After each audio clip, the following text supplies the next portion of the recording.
భార్య పదవిని అడ్డం పెట్టుకుని ఓ భర్త రెచ్చిపోయాడు. ఏకంగా కౌన్సిల్ సమావేశంలోకి దూసుకొచ్చి మహిళా కౌన్సిలర్తో వాగ్వాదానికి దిగటమే కాకుండా అసభ్య పదజాలంతో నిప్పులు చెరిగాడు.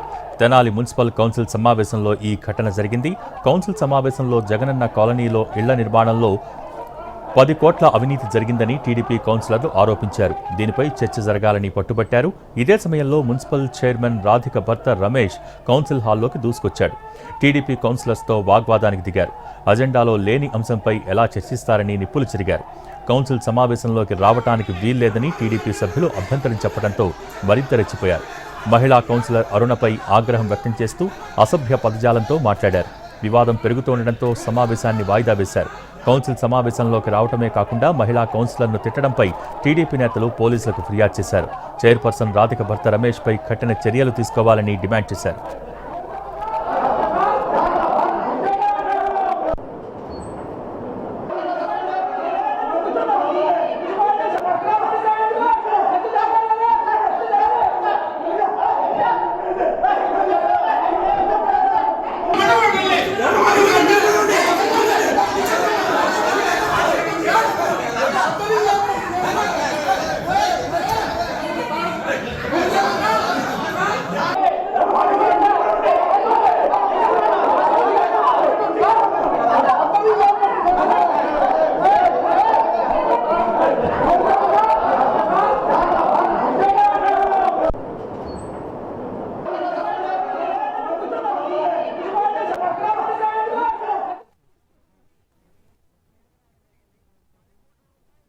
సొమ్ము ఏమైపోయిందని చెప్పి మేము కౌన్సిల్ హాల్లో అడుగుతుంటే దాని మీద చర్చ అని పక్కదో పట్టించాలని చెప్పేసి చైర్మన్ గారు భర్త అయినటువంటి తాడివేని రమేష్ గారు కౌన్సిల్ హాల్కి అసలు ఆ రకంగా రాకూడదు, వచ్చేసేసి వాడు అనేక రకాల దుర్భాషలాడి మీకు చెప్పేదేంటి, మీకు చేసేదేంటి, మీరు అడగాల్సిన అవసరం లేదు, ఏదైనా మా ఇష్టం, మేము ఏ రకంగా చేసుకుంటాం, మాకు బలం ఉంది, మేము ఏం చేసినా చెల్లుబాటు అయిద్దని చెప్పేసి తాడివేని రమేష్ గారు మా కౌన్సిలర్ అయినటువంటి అరుణ్ గారి మీద, బ్రహ్మేశ్వరరావు గారి మీద, ఇద్దరి మీదకి వచ్చి నానా బండబూతులు తిట్టి మీదకి రావడం జరిగింది.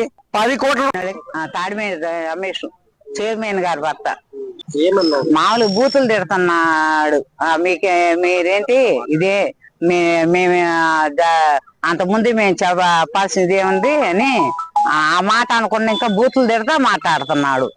బూతులు తిట్టమాక, మామూలుగా మాట్లాడు, బూతులు మాట్లాడమాక అని అన్న అనే కొంచెం కూడా ఎరకుండాను ఏంటి నువ్వు చెప్పేది, నువ్వు చేసేది ఏంటి అని చెప్పారని మాకు ఆడవాళ్ళన్న ఉన్నత జ్ఞానం కూడా లేకుండా లేడీస్ మీద అట్లా తిట్టడం ఇది కరెక్ట్ కాదు. జగనన్న కాలనీ